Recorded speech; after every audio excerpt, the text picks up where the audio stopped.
Some people are content, ho-humming along, sulking in their blues, singing the same old songs. Some people hide in the shadows, live in the gray, waiting as another chance fades away. Some people are green with envy, uncomfortable with themselves, don't trust their own sense of being. I know some people who don't know what they miss, not looking at their inner light to follow their bliss. I ask the questions, I seek and I strive. What makes me happy makes me come alive. I do my footwork, keep saying my prayers. Oh Lord, I'm working hard to be awake and aware. So I get quiet, hear that still small voice inside. It's clear as day and there's nowhere to hide. I've got a choice, to embrace or to shy. Do I step up or do I kiss it goodbye? Oh, this little light of mine, I'm gonna let it shine. Oh, this little light of mine, I'm gonna let it shine, shine, shine, shine on my heart and my soul. I am aligned with the greater whole. Oh, this little light of mine, I'm gonna let it shine, because I am divine, yeah, yeah, yeah. I know life has trials and life has tribulations. I've had my shake of messy complications and doubts, but when the darkness sets in, I reach round and down and let my shining begin. Yeah, this little light of mine, I'm gonna let it shine.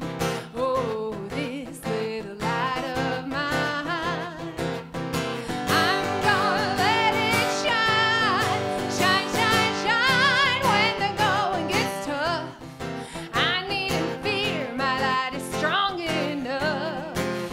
Oh, this little light of mine, I'm gonna let it shine, because I am divine, yeah, yeah, yeah.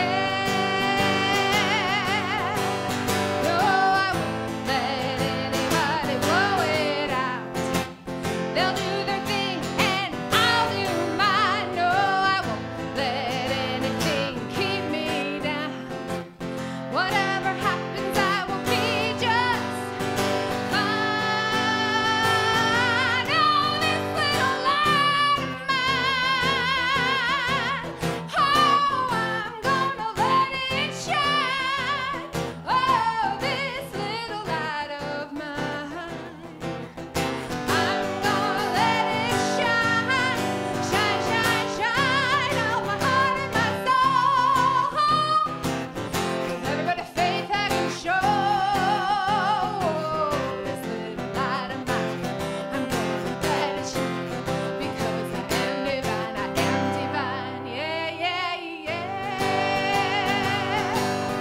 Yeah, yeah, yeah. I'm gonna let it shine, because I am divine, yeah, yeah, yeah. Yeah, yeah, yeah. This little light of mine.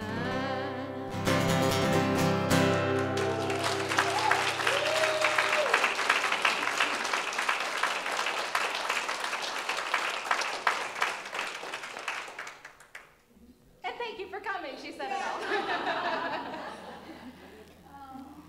Thank you so much, Millie. I don't know if you all know, but Millie wrote that song for us today.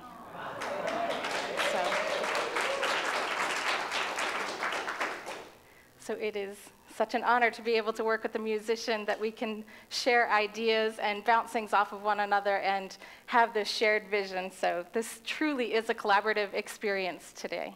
So thank you all for being part of it.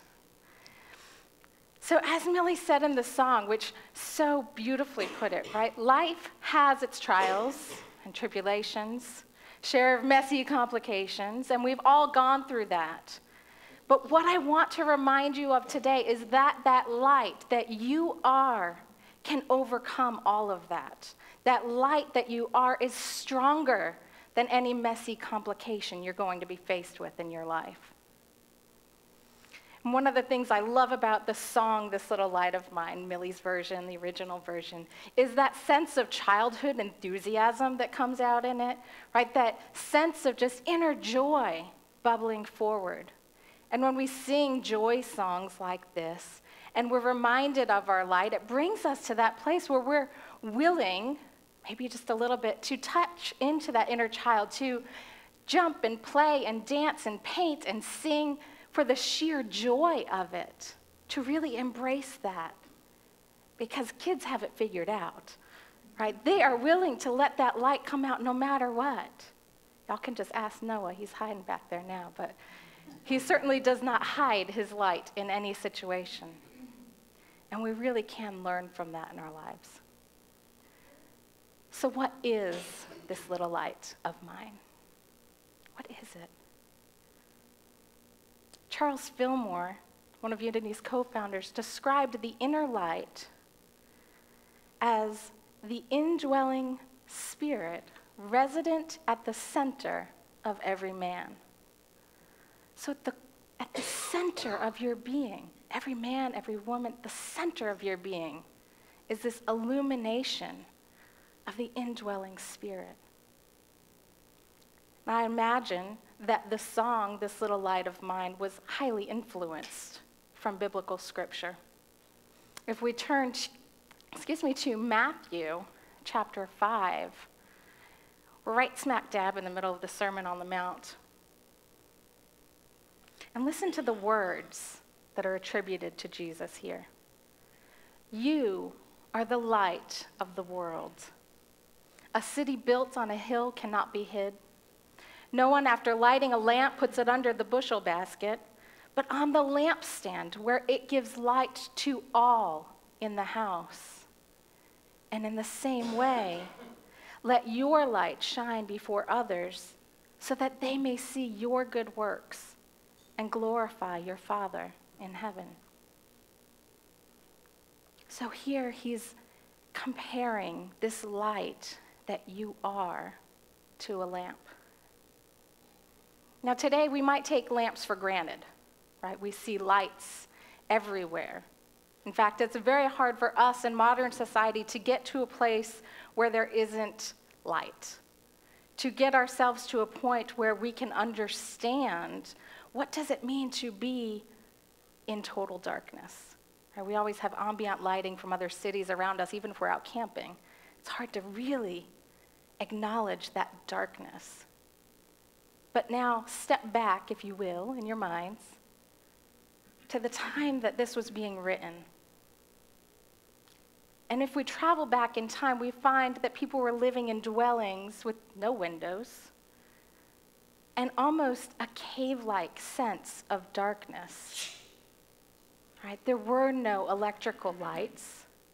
And so this little light, this little lamp, this little clay pot filled with olive oil and perhaps a flax as a wick, when that is lit, it now provides light for this entire house, everybody in it. And without it, we are in such pure darkness that we can't even see our own hand in front of our face. Can't see our friend's, child sleeping on the floor. We'd be tripping over everybody all the time. So this one little light is so important. And here he's saying, you are the light of the world.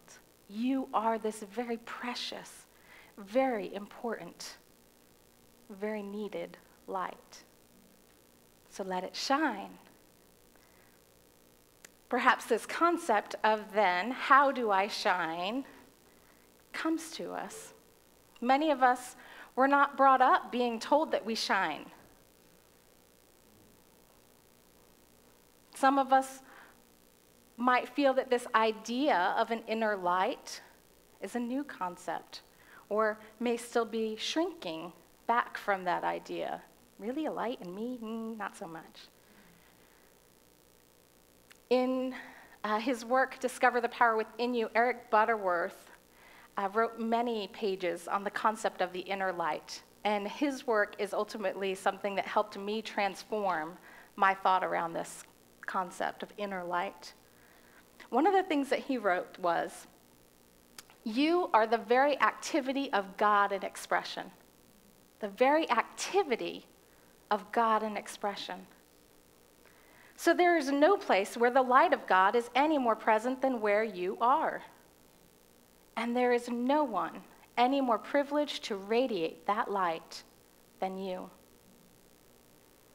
Let your light shine. Let your light shine. So how do we do this?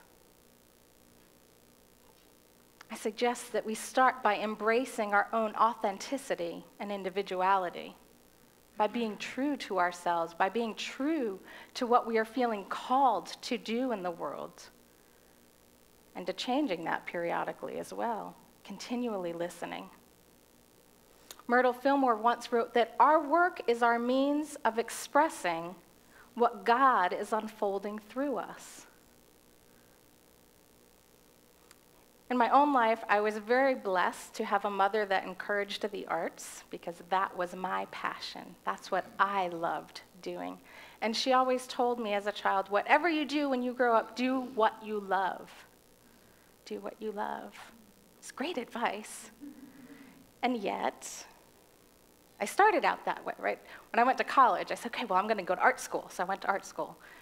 Well, that was a little pricey. So then I went to state college, but I got my degree in art education, so I still focused on art and focused on education and teaching, which was a passion of mine.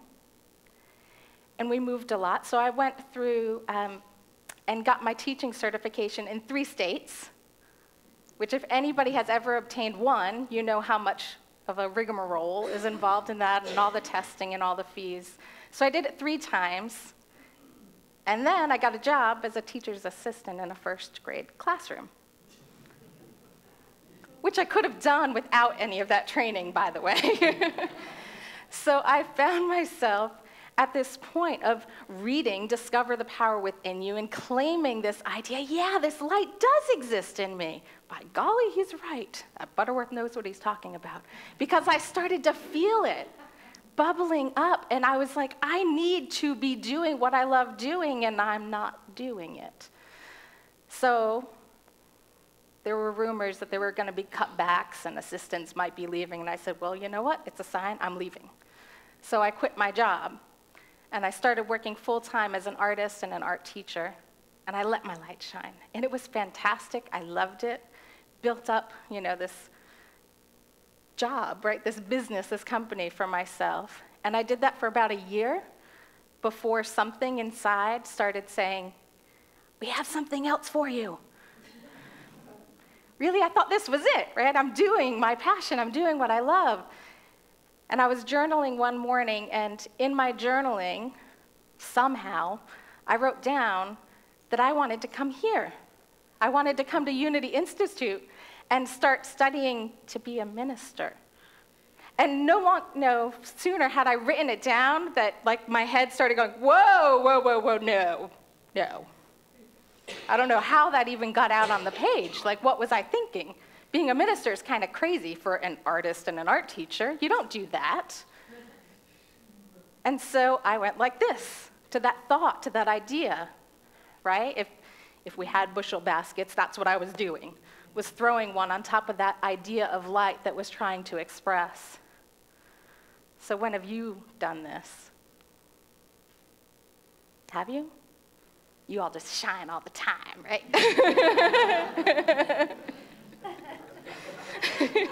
You do.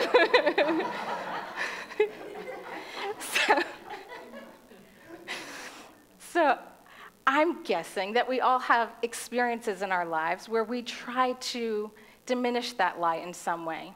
And perhaps, we're not bushel basketing it, but maybe trying to hide it in some way to keep it from coming forward or to keep ourselves from stepping into it, right? And letting it shine more brightly. From letting it shine over there. I'll keep it over here, but I don't know if I want to shine it over there. So we start building up brick walls, perhaps, of fears. Fears of doubts, fears of the unknown, fear of failure, fear of success.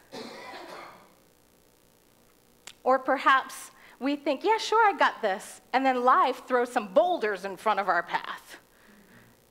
Some unexpected event that's seemingly outside of us, all of a sudden is blocking us from taking that next step. And we have to do the work to get around it. Perhaps you've, say, moved across the country to go to school, only to find after you've been there for a few months that they're going to change the whole program on you and you don't know what it's going to look like. Sound familiar? It could be a career change. All of a sudden, you think, this is the path that I'm taking, and somebody outside of you says, nope, that job's not available anymore. We're just going to cut that position altogether. You can go work somewhere else. And so what does that feel like to you?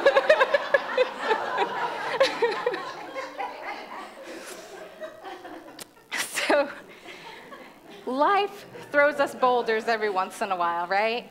And it's up to us to recognize that even with that boulder in front of us, even with the walls that we've built up, we can do something about it. We can move through it, but we need to kind of blast through it. We need little light blasters to break through those experiences. And I know right now you're thinking, okay, so how do I do that? I need me one of them. I need a light blaster.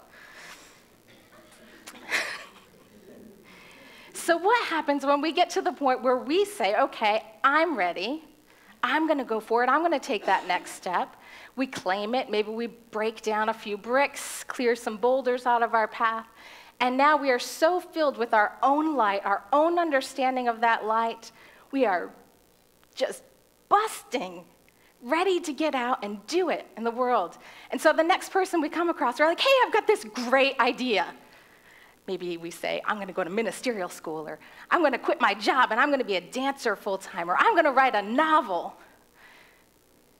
And perhaps that person, well-meaning as they are, loving you so deeply that they do and caring so deeply about you, looks at you and goes, that's crazy. Has this ever happened? I'm guessing no by your response. Right? Where has somebody tried to blow out your light? And when they do it, how often do we let them? When somebody else says, that's crazy, you can't do that, you can't really make a living doing that. You can't really expect to do that long term, right? Where's the money gonna come for that one? And when they say this, how often do we go, oh, you're right, and spiral back down into the darkness? All too often this happens in the arts, and I'm sure it has happened in other fields. I see it a lot in the arts because that's where I've been, where somebody, I will give you a specific example. We'll use my friend, we'll call her Ruth. And Ruth shared with me her past hurt around art, where she had signed up for an art class, a drawing class, and she was sitting across from somebody else and they were doing portrait drawings. So we're drawing each other here. Teacher came up behind her and didn't even quietly say this, but to the class, oh, that's terrible. You can't draw. And in fact, after the class, continued to tell her how horrible her drawing skills were and asked her to leave the class and not come back. Can you imagine? Right? How dark does that feel inside? How dark does it feel when somebody tells you that something that you're trying out, you're feeling kind of passionate about this, you're excited, and they tell you, you can't do this. She felt ashamed. She felt ridiculed. She felt fear of ever showing anybody anything creative ever again in her life. And so at the age of 56, she gave herself the birthday gift of taking some art lessons with me privately.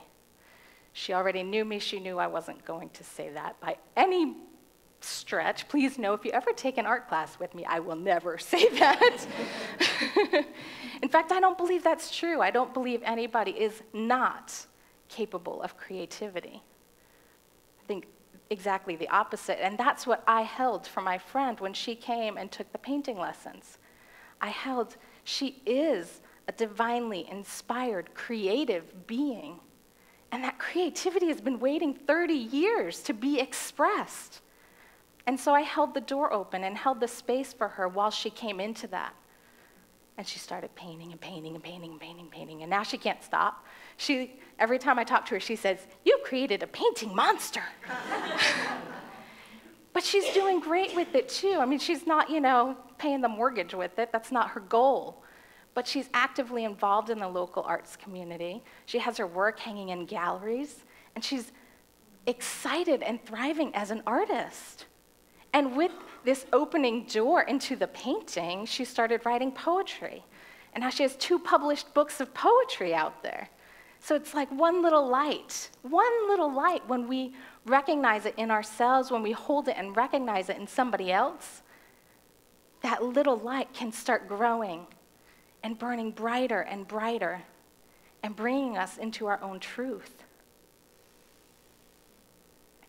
So when we move through hiding our light under a bushel, when we move through the phase of letting somebody else attempt to blow our light out, we are ready to claim our light fully. In my own life, my journey to getting from that woo ministry moment to being here, because obviously something changed, it actually took a series of life events that kind of stripped me of my I am self-imposed limited identity. So when I was sitting there saying, well, I can't do that because I am an artist, I'm just these things, and recognizing that I was holding a particular role in mind or a vision of myself, and that vision was limited. And at this time in my life, when I was shaken up, shall we say, I had 3 things start at the same time, within a month of each other. It's pretty close together. The first was my husband had applied for and was accepted for a new job, which was, yay! It was a good job, it was a new career move, and he was really excited and passionate about it. And it required us moving 2 hours away, which meant leaving the business that I had developed behind. Leaving behind my contacts, my students, my friends in the area. So there was some emotion around that. Second thing was we found out we were having a baby. Yay, Noah! And we were also really excited about that one. Right? It was this new beginning, this blessing. And yet there were still moments where I was going, am I really ready for this? What does it mean to now be a mother? What is that identity like? Can't not choose it anymore. So knowing, there's these new changes happening. And within the same month, we got a phone call from my mother from the hospital, letting us know she was just diagnosed with cancer.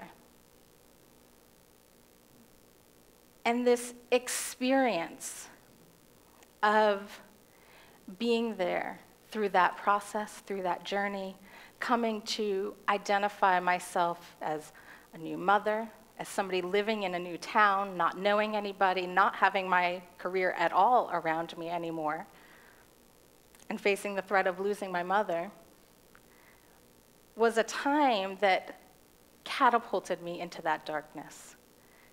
I could envision what it felt like inside, it would be like going back in time to that cave-like sense of living and just sitting there in that darkness for a while.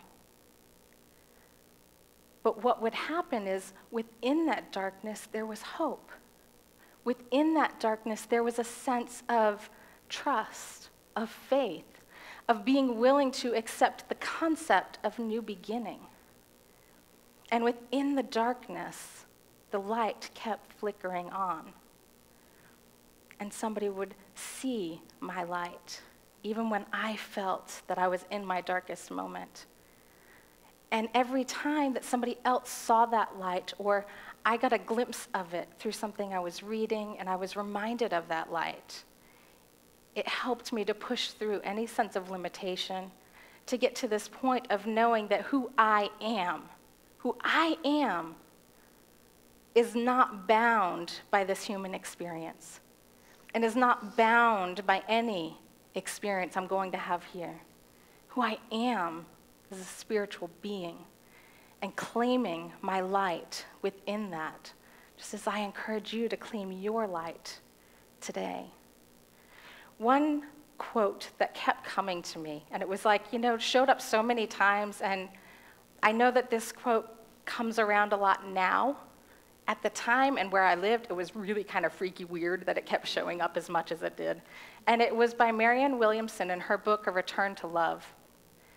Now, many of you have probably heard it at this point, but I'm going to share it again with you today because it is just so perfect for our talk, for our theme. And I invite you, even if you've heard these words 50 times before, to let them sink into your heart today, brand new. Marianne writes, "Our deepest fear is not that we are inadequate. Our deepest fear is that we are powerful beyond measure. It is our light, not our darkness, that most frightens us. We ask ourselves, who am I? To be brilliant, gorgeous, talented, fabulous. Actually, who are you not to be? You are a child of God, and your playing small doesn't serve the world. There is nothing enlightened about shrinking so other people won't feel insecure around you. We are all meant to shine as children do. We were born to make manifest the glory of God that is within us. It's not just in some of us, it's in everyone. And as we let our own light shine, we unconsciously give other people permission to do the same. And as we are liberated from our own fear, our presence automatically liberates others. So what is it that makes you shine? Right now, in this moment, ask yourself that question. What makes me shine? What makes me come alive with zeal and enthusiasm and passion? In what way is God seeking to express through you? I invite you to ask yourself this question when you move into prayer and meditation. Make it part of your daily practice. Am I shining today? In what way am I shining? What way am I being called forward to shine even brighter? And today we're going to take that with us, that question of light, into our hearts as we move into a time of reflective meditation. So as you are comfortable, I invite you to close your eyes. Relax your body in your chair. And just breathe.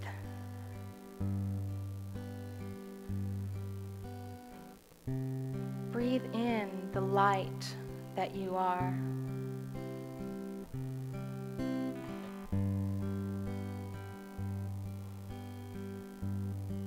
As you breathe, imagine light coming into you, circulating all around your body, filling every cell, every tissue, every fiber of your being with light. And as you exhale, imagine that light swirling all around you, knowing that light is within you and all around you always.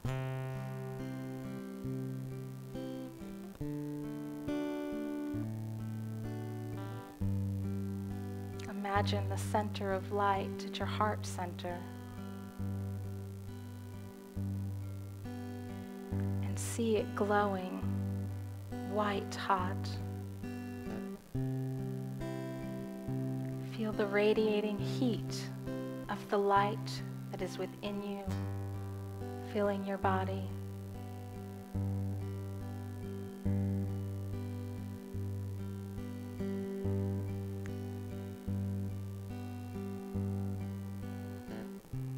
Allow yourself to be saturated in the awareness of light. And take this awareness with you for a few moments into the silence.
As you begin to make your awareness, bringing it back to this time and this place, affirm for yourself, I am the light of the world. I am the light of the world. And as you are ready and comfortable, you may open your eyes. You are the light of the world. I behold that light in you. Namaste.